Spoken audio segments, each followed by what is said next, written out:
I didn't realise until recently how you were experiencing my culture. When we filmed our first podcast last year, you went into some detail that we'd never really spoken about before, and I just hadn't really considered. Seeing my culture through your eyes has been such a new experience for me. It's a new experience for me, experiencing that. That's why I shared it on the podcast. I didn't realise what a positive reaction it would have. Yeah. I thought I'd just telling it how it is, how I felt. I guess for context, we've been together 7 years now, married for about 4.5. So for context, you've now been to lots of different events with from a Caribbean angle. Yes. Obviously, you're married to a Caribbean woman. So that's Dominica St. Lucia. Uh-huh. When I say Caribbean, that's what I'm referring to. So you've been to the funerals, you've been to weddings, you've been to christenings, you've had the Christmases, but it's only recently that you've really shared it from your point of view. Yeah, well, when I shared it, it just had the reaction that it's normal to you. But I went to that christening when you said we invited to my auntie's best friend's daughter's baby's christening. I was like, why are we invited? That's just what we do. That's what we do. That's how it goes. Everyone gets an invite. I said, yeah, of course, yeah, I'd love to. Yeah, no problem. Said we get there about 8 o'clock. I was like, 8 o'clock? That's too late. With my christenings, all I've ever known, it's on a Sunday, go to the church for 12, finish at 2, back around the garden, if it ain't raining, little sausage roll, prawn vol au vent, warm bottle of beer, and you're home by 5:30, done. Christening, lovely, little get-together, fine.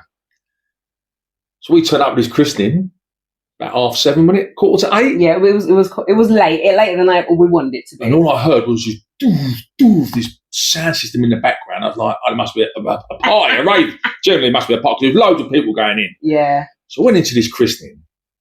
I was like, there's about, 300 people? It was big. Easy. It was 4 christenings being celebrated as one. I know that. So you did get, don't get me wrong, a one baby christening can be like that, but that one particularly was 4 cousins or whatever, and it was being celebrated in one. There's about 300 people there. There was, yeah. And we was early. Yeah. It's true. It wasn't even half full. It's true. So I'm like, this is ridiculous. So there's 6 speakers over in that corner, 6 speakers in that corner, 6 speakers over there, 6 DJs lined up. I'm like, and the first song I remember when I walked in was Levert, Casanova. Really? And that's one of my favourite songs. I was like, this is, we hadn't had a drink or nothing. So went to the bar. We queued long for the bar. I remember that. The music was like all soul bangers, wasn't there? You just sang away. I was like, yeah, I'll have a sausage roll, prawn vol au vent, whatever they've got going, a little ham sandwich. So we went round the corner. I was like, this is like being all-inclusive at a Rio. It was ridiculous. Every auntie had a station, didn't they? Yeah. What was it? There was oxtail, jerk. Yeah, the whole menu. They were at a festival. Mm-hmm. And I had a plate like that. Mm-hmm. Then you would have got another plate, so I couldn't get it all on. I was like, honestly, I felt like I was on holiday. But beside being over Hackney Marshes, I was like, if we had sunshine and a bit, that's all you need. It was unbelievable. So it was there. You got a second lot of food. The music was playing. Everyone was just dancing. What I found with you and your family, especially, you take music serious. You told me. I told you from the beginning, listen, when we go out, serious. Okay, it's not about talking and having some music in the background. It is about dancing, the beat, and taking it very serious. And it was like a full-on party, wasn't it? I was like, this is unreal. I could stay there all night. I just had no idea, these are things that you... Yeah, but it was just like a lot of proper night out. It was only about 9 o'clock by then. Yeah. But then, it was great, loved it. And the speeches come. So you said there's 4 christenings, yeah? Yeah, I think it was 4 rolled into one. Each little child had at least 4 godparents. As we do, yeah. All right, do the maths. 2 parents, 4 got 6, 24 people. Every single one of them done a speech. Mm-hmm. I was like, and that went on a bit, didn't it? For you? Oh my God. You're not being used to that's it. right. Yeah. Oh, one was singing, wasn't they? I was like, whoa, what's going on here? What, for an hour and a half? 2 hours? Or have I got that wrong? Yeah. It might have felt like that, Danny. I don't think it went on for that long. For someone like you that doesn't really like talking much, it probably felt like that. I don't think it was that long, but it was long. It was long, yeah. But everyone in that room listened, had attention, had a prayer. Yeah. It was just lovely. Yeah. That finished, the music back on. One of the best parties I've ever been to. We left about I was 12. Yeah, we left. Yeah, because Carnell and I was going to Wales the next day, weren't we? Was that what it was? Yeah, so I think we obviously would have stayed longer, but we had to drive to Wales the next day, so we didn't. So we left about 12, half 12. Yeah. And there was family just piling in. Still coming. Piling in. Mm-hmm. I was like, that is how you do it. And every little party I've been to, like every little auntie's birthday, she might be 78, 92, pop round our house, go in and say hello. There's food, there's music. I get fed for days. That christening, I pack lunches for 4 days. What now? Looking back, You always get a little container of food, like everywhere I go. Everywhere. Standard. Love it. But looking back, like, not.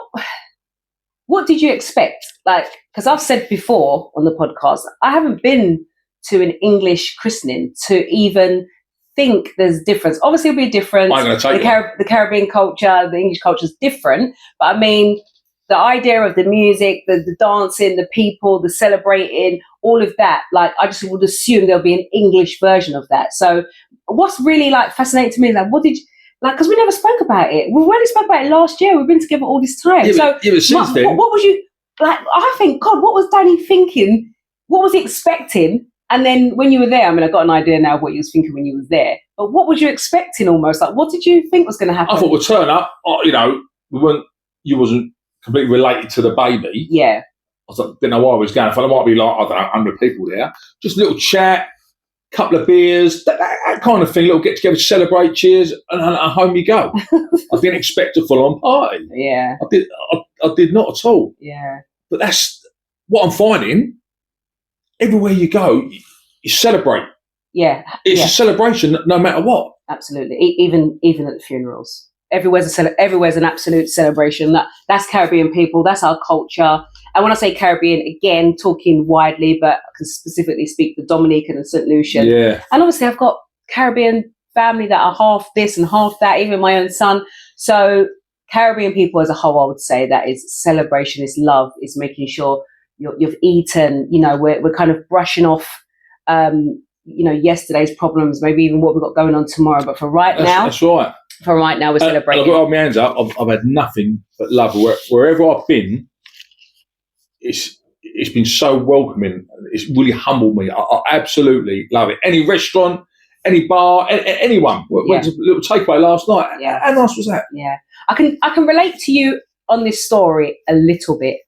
This was before your time. Yeah. At Carnell's christening, my son's christening. Now, I had organised the christening. Me and my family. His dad was involved, but it was my family that was kind of dealing with the food. My auntie Val, she's the family cook. Christmases, events, we always get Auntie Val to hook us all up. So the food was sorted. The venue was sorted. We'd sorted the drinks. We sorted the as I say, the venue. One question. How many people at this point was invited? So let me say something. I will say to you, and probably you've met a good few of them, but I've got family. Yeah. I've got family. Like, you're meeting cousins, uncles, you're meeting people. So I knew it was going to be a big deal. Plus, at that time when Carnell was born, obviously my brother had passed away just under a year before. So I knew people wanted to come pay their respects. I knew it was going to be a big deal. Because I knew what, obviously, our christenings are about. So I had that in mind. So my son's dad was involved in obviously inviting all his people. I was in charge of inviting mine. And so I knew it was going to be a big deal. But you never have numbers. This is the thing. You don't have numbers like we have 200 guests or we have 100 guests. You don't know. Because when it comes to christenings, just like the one we went to, when you mentioned your first experience, people just come, you invite people. Like an open door. It's like an open door. So you've got to have food for everyone. You've got to have drinks for everyone. You've got to have, you've got to accommodate whoever's coming. And it's not strangers, but it's like maybe family, someone's husband, someone's wife, someone's child. It might be someone you're close to or someone a relative of theirs, and therefore that makes them welcome. So at Carnell's christening now, I knew there's going to be a lot of people. We catered, whatever. The morning of the christening, Carnell's grandmother, so let me just put a disclaimer, my son is half Jamaican. So I'm Dominican, St. Lucian, we have our way of doing things, and now my son is half Jamaican. The Jamaicans turn up. So first of all, my son's grandmother and her sisters and family members cooked. Now they cooked as if we weren't cooking. Yeah. This food, You had no idea. You didn't know. I don't part of the main plan. Yeah. So even if she said, I'm going to help bring some stuff, obviously that was always welcome. But it wasn't like, you're doing this, your family's doing this, my family's doing that, and then it came together. She came with I kid you not, I've never been so overwhelmed in my whole life than exactly than at my own son's christening. Food for days. There were so many people there. Like, I didn't know all of my son's family, like that's family. So people was coming up, cousins, uncles, aunts, and I'm just like, and they were Jamaican, like they weren't English Caribbean. Yeah. And I was just like, what the food? I was like, what is going on? And that's my own son's christening. So that even goes to show, even within, when I say Caribbean culture, I know I use it loosely, but even within our culture, it's not that they've done things differently. It's just, it's not that, it's different, but it's not different. It's all the same, really. They know, like his mum, my son's grandma knew people were coming. You know, he had like about 5 or 6 christening cakes. 2 was from my side of the family. The others was from the grandma and all the aunties, everybody on his other side just wanted to, just because people were coming and we have to make sure, and they, you know, they didn't know everything that my family had put together. So they wanted to do their bit, and it was unreal. I mean, it's probably a sin that some food probably went in the bin because there was so much. I don't believe that for a second. Every person leaves with food. People left with food, and there was still really food. Honestly, it blew me away. Really, I was very overwhelmed at my own son's. So I can kind of relate to a little bit to what you said, because even within even within the Caribbean culture, you know, as a wider culture. People do things a little bit different. It's go big or go home. I'm very blessed. I'm very pleased that I'm a part of it. Yeah. So for that, we're not never going to split up. Right? Just for that, yeah. I'll starve to death. No. One of these christenings, if my sister sells at a loose end, and I said, look, tomorrow my sister, they will be welcome. You can bring her, and that'd be it. No questions done. Come, drink. Absolutely. So when we posted this because this conversation in a shorter window has done very well on our social channels. And this is why we wanted to bring it here on YouTube, just to talk about it a bit more. And some people have expressed how, you know, it's not always mutual, how you feel coming into the Caribbean. Let's just use the christening as an example. They feel like it's not always mutual how Caribbean people welcome, let's just say, white English people and white English people accepting Caribbeans. And for me, I get it.